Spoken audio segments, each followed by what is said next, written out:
जोमैटो का शेयर आज लगभग 6% गिर गया। अगर आप पिछले 5 दिन में देखोगे तो ये शेयर 10% डाउन है। यार, इन्वेस्टर्स इस वक्त पैनिक में है, मार्केट गिर रही है, जोमैटो में जो लोग इन्वेस्टेड हैं शेयर गिर रहा है, उनका सीईओ रिजाइन कर रहा है। आखिर माजरा है क्या? क्या ये शेयर आगे और तेजी से गिरने वाला है? और अगर तेजी से गिरने वाला है तो क्या हम एग्जिट कर दें, होल्ड करें और एक्यूमुलेट करें? बहुत सारे सवाल हो सकते हैं। देखिए, मैं कोई सेबी रजिस्टर्ड एडवाइज़र नहीं हूँ, बट जो पब्लिक डेटा अवेलेबल है वो सब मैं आज आपको दिखाऊंगा और हो सकता है आपका ये डेटा देखने के बाद आंखें खुल जाए। सबसे पहले यहाँ पर देखो यार, आज भी जोमेटो का पी कितना है? 1000 के पार। हम बात करते हैं पी रेशियो 20-25 का होना चाहिए, बट यहाँ पर 1000 के पार है। ये क्या चल रहा है? देखो, अगर आप आज जोमैटो के बारे में डिटेल में जानकारी लेना चाहते हो, और मैं खासकर बात कर रहा हूँ जोमैटो जो अब एटर्नल बन चुका है, इसके बारे में आज मैं डिटेल में बात करूँगा। अगर आपको लग रहा है कि दीपेंद्र गोयल के जाने के बाद ये कंपनी डूब जाएगी, ये जो स्टार्टअप इकोसिस्टम है इससे लोगों का पूरी तरीके से भरोसा उठ जाएगा, क्योंकि जैसे ही इस तरीके का सीईओ अपना रेजिग्नेशन अनाउंस करता है उसके बाद उस कंपनी के शेयर की ये हालत होती है। अब आपको पूरी डिटेल मिलने वाली है, तो वीडियो को एंड तक देखिएगा। ये सब की शुरुआत कहाँ से होती है इसे समझिए। देखो, 19-20 तारीख तक सब सही चल रहा था, बट 21 तारीख को एक न्यूज़ सामने आई। क्या न्यूज़ सामने आई? न्यूज़ आई कि जो दीपेंद्र गोयल है, वो इंसान जिसने जोमैटो को जीरो से बनाया, अब वही एज अ सीईओ रिजाइन कर। आपको पता है जोमैटो को वो जीरो से लेकर 2.25 लाख करोड़ की कंपनी तक ले गए। अब वो क्या कह रहे हैं? मैं अपने सीईओ के पद से इस्तीफा दे रहा हूँ, मैं ना मैनेजिंग डायरेक्टर रहूँगा ना सीईओ रहूँगा।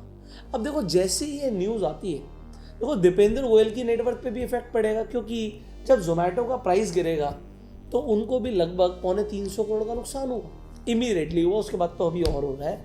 बट आप समझो, जोमैटो ने 102 करोड़ का प्रॉफिट अभी जो लेटेस्ट क्वार्टर आया था उसमें दिखाया, प्रॉफिट में होने के बाद भी माजरा क्या?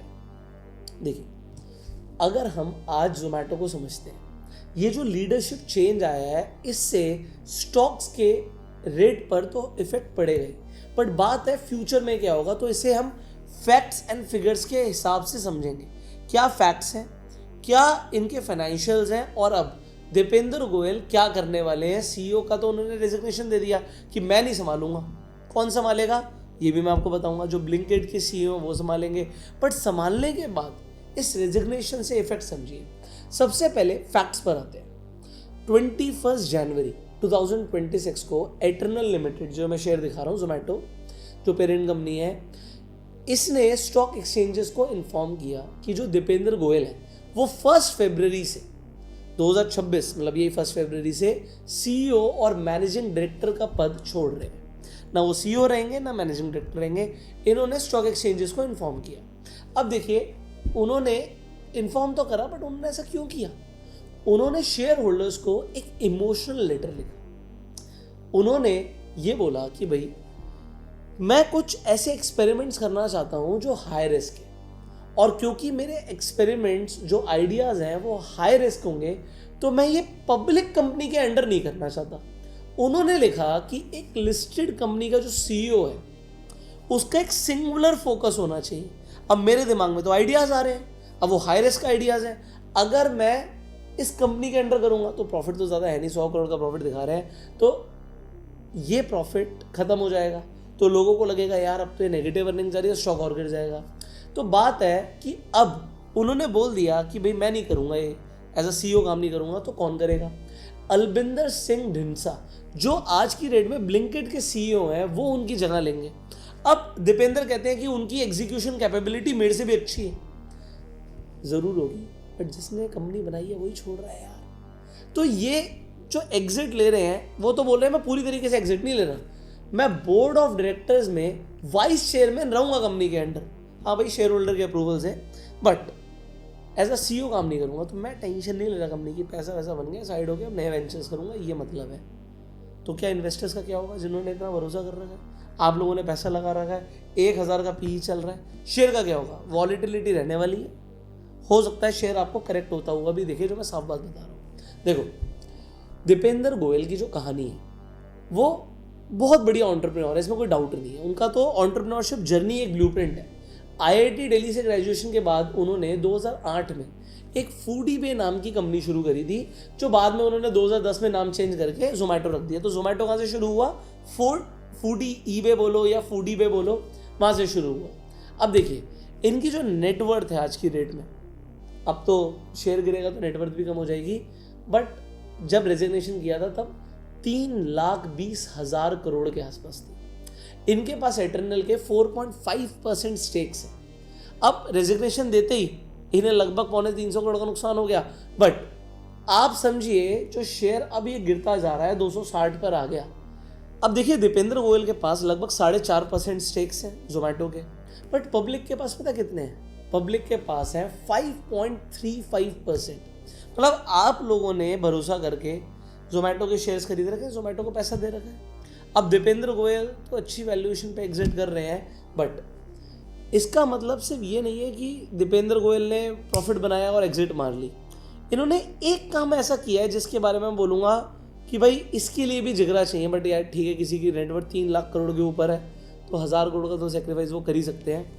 इनके पास ना ईसॉप्स थे, ईसॉप्स लगभग 1000 करोड़ के थे। वो ईसॉप्स इन्होंने छोड़ दिए, वो कंपनी के पूल में वापस चले गए। अब खैर 1000 करोड़ का सेक्रीफाइस करना पड़ा उन्हें, कुछ भी करना होगा, आने वाले टाइम में पता लगेगा व्हाट ही इज डूइंग। अब बात करते हैं उन नंबर्स की जो रेजिग्नेशन की न्यूज़ के पीछे दब गए। जोमेटो जो एटर्नल जो हम बोल रहे हैं, इसका जो Q3 फाइनेंशियल ईयर 2026 के जो रिजल्ट्स आए हैं, मतलब मैं अक्टूबर से लेकर दिसंबर 2025 की बात कर रहा हूँ, वो रिजल्ट्स काफ़ी अच्छे थे। जो कंपनी का नेट प्रॉफिट है वो 73% से बढ़कर 102 करोड़ पहुँच गया। पिछले क्वार्टर में इन्होंने 59 करोड़ का प्रॉफिट दिखाया था। रेवेन्यू फ्रॉम ऑपरेशंस 201% से बढ़कर 16,315 करोड़ को पार कर गया। अब जो एडजस्टेड एबिटा भी है वो 364 करोड़ पर पहुंच गया है, जो कि 28% की ईयर ऑन ईयर ग्रोथ दिखाता है। अब बात करते हैं ब्लिंकिट और हाइपरप्योर की। देखो, जब जोमेटो ने ब्लिंकिट को खरीदा तो बहुत सवाल उठे, भाई आपकी कंपनी लिस्टेड है, कुछ भी बड़ा डिसीजन लोगे तो उसका इम्पैक्ट पड़ेगा आपके स्टॉक प्राइस पर। जो ब्लिंकिट के सीईओ हैं अलबिंदर ढिंडसा, उन्होंने ब्लिंकिट को भी प्रॉफिटेबल बनाया, उसने भी 4 करोड़ का प्रॉफिट रिपोर्ट किया। जो हाइपर प्योर है उसका भी B2B बिजनेस है, बट 1 करोड़ का प्रॉफिट दिखा। तो ये देखो, प्रॉफिट जब दिखता है तो शेयर के प्राइस पर इफेक्ट पड़ता ही है। जो फूड डिलीवरी बिजनेसेस भी हैं, इनका भी मार्जिन बढ़ रहा है। अभी ये 5.4% पर जाकर पहुंच चुका है, जो कि एक बहुत अच्छा नंबर है। अब सवाल आता है, जब सब कुछ सही चल रहा था, फाइनेंशियल सही आ रहे हैं, तब भी क्यों छोड़ा, कि एज अ CEO क्यों रिजाइन किया? भाई कंपनी की आज मार्केट कैप 2.35 लाख करोड़ है। आप 1000-2000 करोड़ का कोई नया बिजनेस वेंचर कर भी देते, वो जीरो भी हो जाता, पैसा कोई नहीं पूछने वाला था। अब लोग बोल रहे हैं यार उन्होंने सेक्रीफाइस भी तो किया। देखो, आपके पास जोमेटो के कितने शेयर्स हैं मुझे नहीं पता, बट दीपेंद्र गोयल के पास ईसॉप्स में 3.3 करोड़ शेयर्स थे। 3.3 करोड़ शेयर्स, आज भी 260 का प्राइस है। जब उन्होंने छोड़ा था तो लगभग ये 900,000 करोड़ के थे। अब ये ईसॉप्स को उन्होंने छोड़ दिया।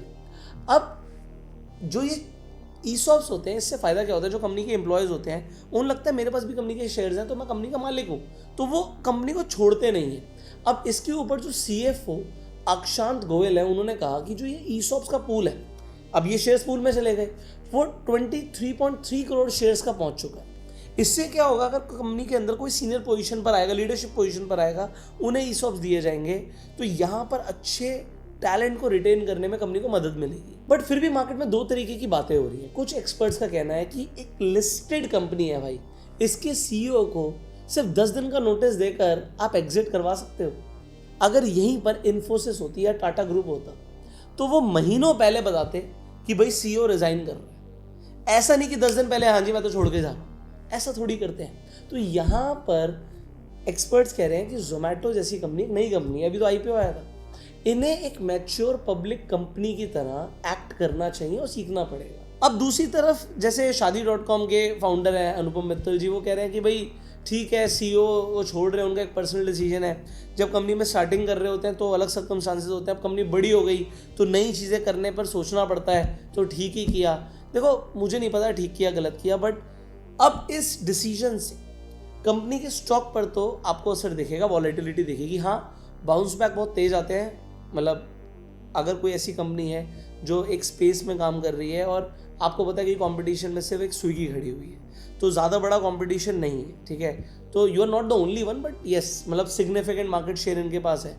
तो अगर इनका शेयर अभी गिर रहा है, वॉलेटिलिटी देखेगी, आपको दिखेगा कि शेयर का प्राइस नीचे आ सकता है, बट बाउंस बैक भी तेज कर सकता है। बट फिर भी मैं पता है कि आपको सलाह देता हूँ, लोग कहते हैं भाई ये शेयर अच्छा है, ये शेयर अच्छा है, मैं कहता हूँ ETFs में इन्वेस्ट करो, क्योंकि शेयर्स के अंदर आपको ये सब चीज़ें दिखती रहेंगी। अब मुझे नहीं पता 260 का ये 150 हो जाएगा या 500 हो जाएगा, मुझे नहीं पता। मुझे क्या पता है कि शेयर्स 90% तक क्रैश कर सकते हैं, बट ETFs नहीं करेंगे। तो ETF के बारे में जानकारी लो, मैंने ETF के ऊपर वीडियो बनाई हुई है, आई बटन पे लिंक है, जाके पूरी वीडियो देखिएगा। और आप ETFs में SIP कर सकते हो, जैसे निफ्टी 50 का एक ETF है, तो निफ्टी 20 में या निफ्टी 50 का और किसी ETF में अगर आप SIP करते हो तो लॉन्ग टर्म में पैसा बनना निश्चित है। और अगर मार्केट गिर रही है तो अपॉर्चुनिटी है कि सस्ते में आपको ETF मिल रहे हैं। तो अगर आप ETF में SIP करना चाहते हो तो स्क्रीन पर जो नंबर है, इस नंबर पर कॉल करके आप जानकारी ले सकते हो। इनफैक्ट आप खुद से अपना डीमैट अकाउंट खोल सकते हो। अगर आपको डीमैट अकाउंट ओपन करना है तो डिस्क्रिप्शन और पिन कमेंट में लिंक मिल जाएगा, जाके अपना डीमैट अकाउंट ओपन करिए।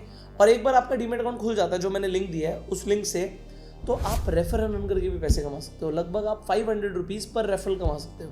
सो अगर आपने 10 लोगों को रिकमेंड किया तो आप 5000 रुपये कमा लोगे, आपकी एक एक्स्ट्रा इनकम हो सकती है। सो आप इस वीडियो को भी शेयर कीजिए, जिससे लोगों को समझ आ जाए कि आखिर दीपेंद्र गोयल ने क्यों रिज़ाइन किया और आगे शेयर्स में वॉलेटिलिटी दिखेगी, ठीक है। तो हम आपसे मिलेंगे अगली वीडियो में, बट आप नेक्स्ट वीडियो किस टॉपिक के ऊपर चाहते हैं कमेंट करके ज़रूर बताइएगा। इनफैक्ट अगर आपको ETF के ऊपर एक डिटेल्ड सीरीज चाहिए तो कमेंट में लिखिएगा ETF, मुझे समझ आ जाएगा आपको ETF के ऊपर सीरीज चाहिए, हम सीरीज लाने की कोशिश करेंगे। तब तक के लिए चैनल को सब्सक्राइब कर लीजिए, बेल आइकन में क्लिक करिए। You go self made and जय।